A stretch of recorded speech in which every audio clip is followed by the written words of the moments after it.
నా జీవితం ఓ అసంపూర్ణ కీర్తన. పాడుతూ పాడుతూ మధ్యలోనే ఆగిపోయిన గ్రామ్ఫోన్ రికార్డ్. మరో జన్మంటూ ఉంటే గాయనిగానే పుడతాను. ఈసారి మాత్రం పెళ్ళి, పాట ఈ రెండింటిలో ఏది కావాలని అడిగితే పాటే కావాలంటాను అని మధుర గాయని బాలసరస్వతి ఒక ఇంటర్వ్యూలో అన్నారు. తెలుగులో తొలి నేపథ్య గాయని రావు బాలసరస్వతి 97 వయసులో కన్నుమూశారు.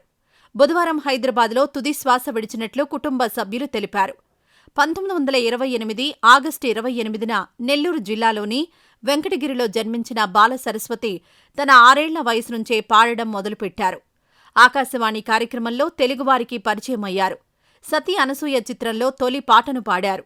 తెలుగు, తమిళ, కన్నడ, హిందీతో పాటు పలు భాషల్లో 2000కు పైగా పాటలు పాడారు. రావు బాలసరస్వతి చిన్న వయసులోనే కళారంగానికి అంకితమయ్యారు.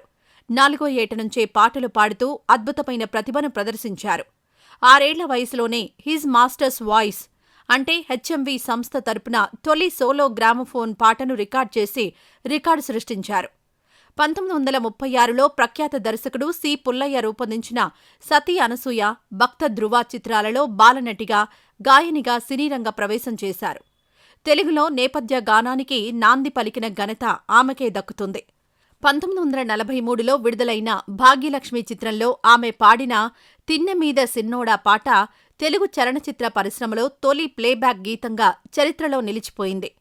దీంతో పాటు ఆమె 1940లో వచ్చిన ఇల్లాలు, తర్వాత కాలంలో చంద్రహాస, స్వప్న సుందరి, దేవదాసు వంటి అనేక చిత్రాలలో తన మధుర గాత్రాన్ని వినిపించారు.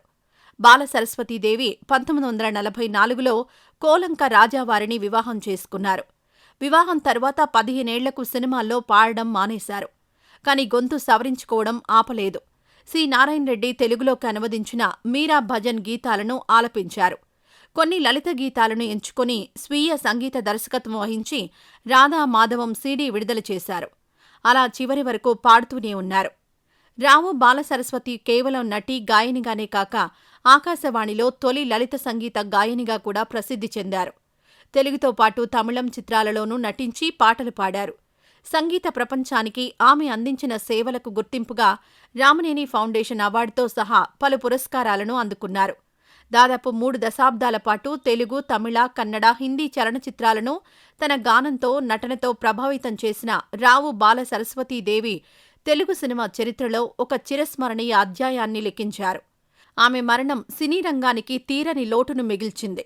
అలనాటి గాయని బాలసరస్వతి మృతి పట్ల Telangana CM Revanth Reddy, AP deputy CM Pawan Kalyan సంతాపం వ్యక్తం చేశారు.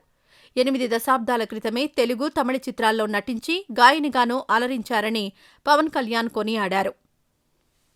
ఈ వీడియో నచ్చితే లైక్ చేయండి. అలాగే మా ఛానల్ని ఫస్ట్ టైం కనుక చూస్తున్నట్టయితే ఇప్పుడే సబ్స్క్రైబ్ చేసుకుని పక్కనే ఉన్న గంట సింబల్ని యాక్టివేట్ చేసుకోండి. అప్పుడే మేము పెట్టే ప్రతి వీడియో మీకు నోటిఫికేషన్గా వస్తుంది. అలాగే ఈ వీడియో పూర్తిగా చూసినందుకు ధన్యవాదాలు.